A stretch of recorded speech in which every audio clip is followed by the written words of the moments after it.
Hi guys, welcome to Tactim channel. Hope you're doing well. In this video, I'm gonna be showing you how to import contacts from Gmail to laptop.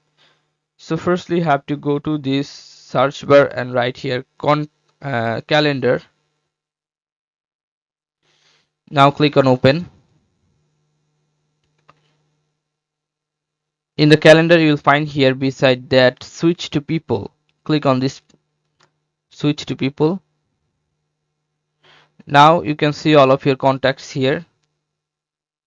If you want to import your uh, some contacts, you have to export from here and import it to your Google laptop. So you have to click on this export, then click on export again. Then you can just name it to any name that you want. Click on save CSV file, and now let's check it out.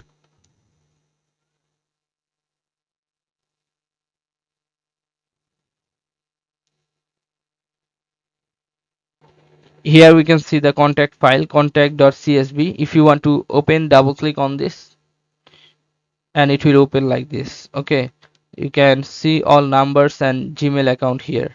So this is how you can import contacts from Gmail to laptop. So guys, if you find this video helpful, then please give a thumbs up and don't forget to subscribe to the channel. Thank you so much for watching the video.